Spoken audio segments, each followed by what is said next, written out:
Et c'est parti pour un épisode inédit de Cauchemar en cuisine, qui démarre les plantains en train de préparer le repas.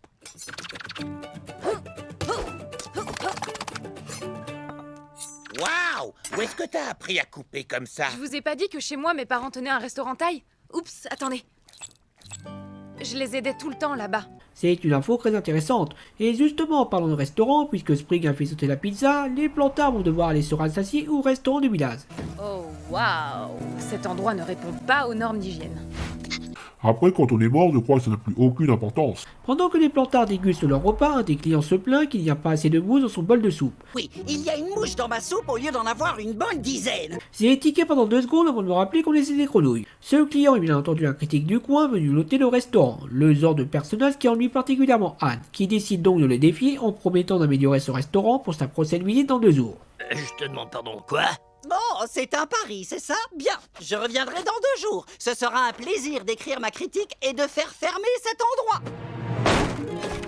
Qu'est-ce que tu viens de faire? C'est le critique le plus réputé du village. Un mauvais papier de lui et on est fini. Stumpy, je sais que je me suis laissé emporter, mais on peut y arriver. C'est la fierté de la famille Bunchoi qui est en jeu. Qu'est-ce que vous en dites? J'en dis que... Tu viens à l'instant de causer ma perte. Après tout, ça devait bien finir par arriver. Un peu pessimiste ce patron, même si j'avoue c'est pas gagné d'avance. Le lendemain, Anne est prête pour son petit stade d'études. Ça fait longtemps que tu es là? Toute la nuit, insomnie, j'avais trop hâte. Alors, prêt à faire manger la poussière à ce critique? C'est trop bizarre. Par quoi on commence? On change le menu, on refait la déco? On brûle cet endroit bizarre et on repart à zéro? Cette fille me fait peur. Anne commence donc à tout nettoyer avec une petite musique. Il manquerait plus qu'à se mettre à santé. Balayer, balayer, balayer, balayer.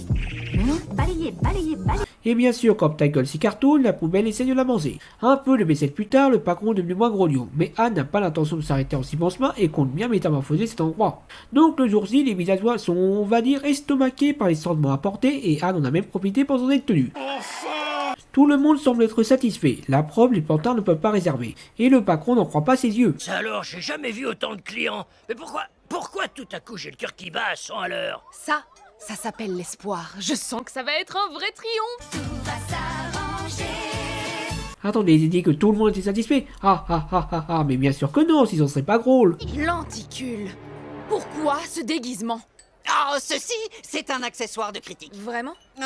C'est pour nous garantir une expérience authentique, voyez-vous? Oh, intéressant. Si vous aviez su que c'était moi, vous auriez probablement mis le maximum dans l'assiette. Mais avec ce déguisement, vous m'avez servi comme n'importe quel autre client. Oh, c'est logique et futé. Merci.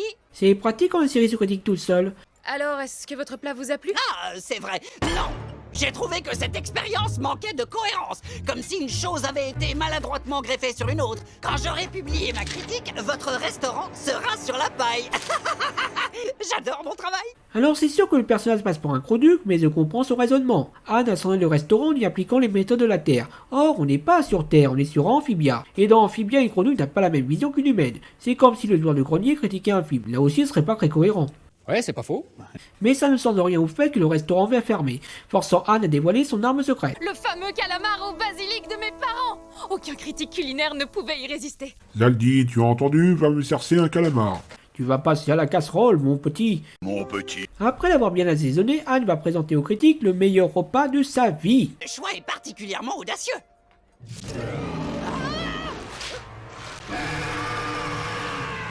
Zaldi! Sur le concran, c'est marqué ramène un calamar. C'est précisé nulle part qu'on ne devait lui ôter la vie. Ouais, c'est pas faux. Très bien, voici le nouveau contrat. Débarrasse-nous de ce truc. Une fois remis de ses émotions fortes, le critique décide finalement de recommander le restaurant parce que ta gueule c'est cartoon. Anne se dit elle qu'elle s'est encore laissée emporter, mais le patron pense lui que les parents d'Anne seraient fiers de ce qu'elle a accompli.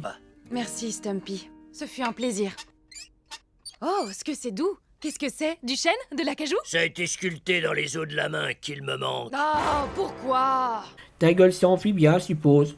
Et qu'en avez-vous pensé, monsieur Ramsey? Eh ben, cet épisode avait une très bonne saveur, en bonne partie parce que j'aime bien tout ce qui tourne autour de la restauration, mais aussi parce qu'il approfondit un peu le personnage de Anne, et donne une image non caricaturale des critiques culinaires. À bientôt pour un nouvel épisode de Cauchemar en cuisine.